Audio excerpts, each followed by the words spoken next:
Yahoo minasan, welcome back again with Mr. K di sini. Haduh, baru juga sempet-sempetnya Mr. K upload chapter 158. Ladalah, new chapter yang 159 udah rilis beberapa minggu yang lalu. Terus ini 160 juga udah rilis per hari ini. So, daripada nanti ke delay-delay pembahasan One Punch Man-nya, monggo dah enjoy pembahasan si botak new chapter yang 159, yang 160 besok ya. Let's go. Anyway, pembahasannya poin by poin ya, karena enaknya di One Punch Man emang begitu.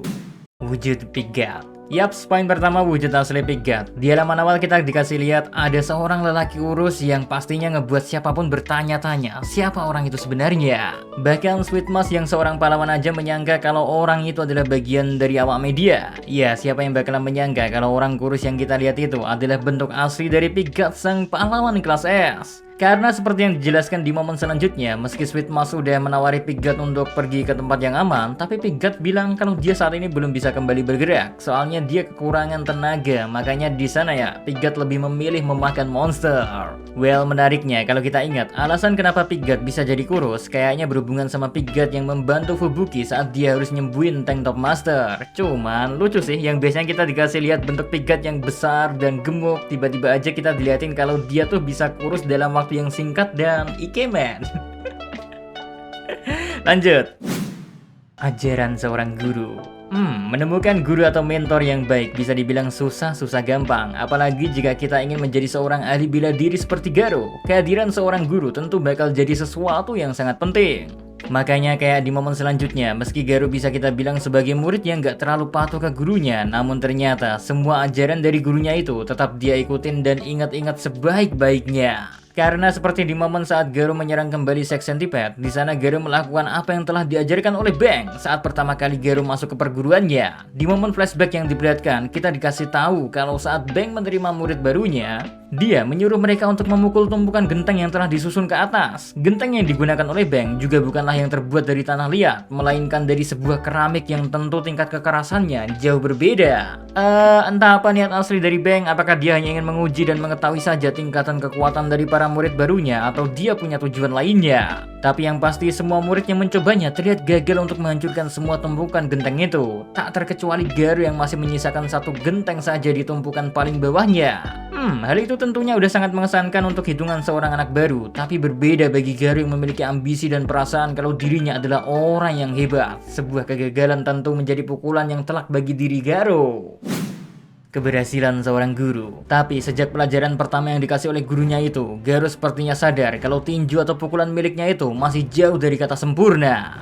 Karena seperti yang dia ketahui kalau kekuatan pukulannya itu masih belum bisa menghancurkan sesuatu sampai ke intinya. Hal itulah yang menyebabkan masih tersisa satu genteng di tumpukan paling bawah karena kekuatan dari pukulannya belum menyentuh titik tersebut. Cuman berkat hal itu, Garo ternyata menggunakan pelajaran dari Bang untuk mengalahkan Sex Centipede. Makanya di satu momen, Garo memancing sang kelabang raksasa itu untuk terus mengejarnya ke atas udara. Hingga akhirnya tubuh dari Sex Centipede menghadap lurus ke atas. Dan dari situ, Garo yang merasa kalau saat ini dia udah mencapai puncak tertinggi dari ilmu bela diri, langsung memukul Sex Centipede seperti saat dia memukul genteng yang disuruh oleh Bang. Meski tingkat kekerasan tubuh dari sang kelabang itu gak bisa dibandingkan dengan sebuah keramik, tapi perkembangan Garo ya guys yang udah mencapai titik puncaknya saat ini jelas memiliki kekuatan dan daya hancur yang udah berkembang sangat pesat. Makanya seperti yang kita lihat, pukulan dari Garo saat ini bisa menghabisi Sex Centipede yang mengaku dirinya sebagai hukuman surgawi. Dan bahkan hebatnya lagi ya, hanya butuh satu pukulan saja bagi Garo untuk menghabisi monster itu.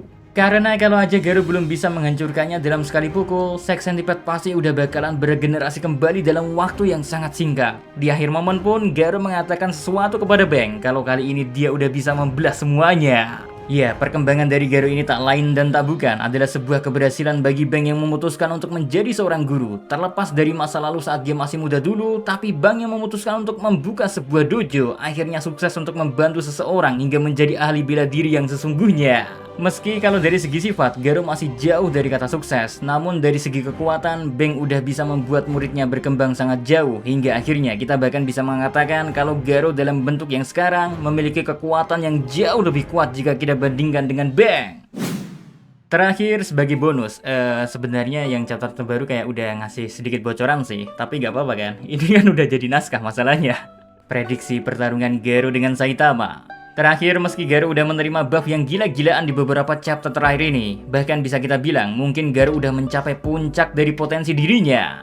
Cuman yang dia harus lawan selanjutnya adalah monster berpenampilan botak yang udah punya buff 100% sejak awal. Jadi meski saat ini Garo terlihat bisa dengan mudah mengalahkan siapapun, cuman jangan heran ya kalau nanti di beberapa chapter kedepannya Garo emang diperlihatkan harus bertarung dengan si botak, tetap aja nantinya Garo cuma kelihatan kayak monster biasa doang. Tapi entah juga sih. Soalnya kalau kalian perhatiin aja, di momen saat Garo berhasil membelah Sex Centipede dalam sekali serang, di sana kita dikasih lihat kalau cuma King dan awak media doang yang terkejut dengan serangan yang dibuat oleh Garo itu. Si botak mah tetap aja dengan ekspresi biasanya yang tanpa ekspresi. Jadi momen itu menunjukkan kalau serangan dari Garo yang katanya udah mencapai puncak dari teknik bela dirinya aja masih belum bisa ngebuat Saitama menunjukkan sebuah ekspresi. Hal itu mungkin aja jadi sebuah tanda kalau nantinya si botak tetap cuma butuh satu pukulan doang buat ngalahin Garo yang udah dibentuk terakhirnya. Chapter kali ini emang bisa dibilang cukup singkat kalau kita bandingin sama waktu nunggunya yang lumayan lama. Tapi art dari Yusuke Murata Sensei emang gak main-main sih. Waktu kita ngeliat setiap panelnya dengan baik-baik, kerasa banget kalau semuanya itu tambah enak aja dilihat. Padahal bagi kita yang udah lama ngikutin serial One Punch Man, harusnya udah gak kaget lagi sama art milik Yusuke Murata. Tapi tetap aja tiap chapter barunya keluar, apalagi waktu di arc Kotazi ini, semua detail gambarannya selalu sukses buat kita terkagum-kagum. Oke, kayaknya itu aja yang bisa Mr. K sampaikan dari poin penting yang ada di One Punch Man chapter 159 ini. Lembur lah untuk 160-nya. So, see you again next time. Adios de caramelos. Stay safe everyone. Salam anime.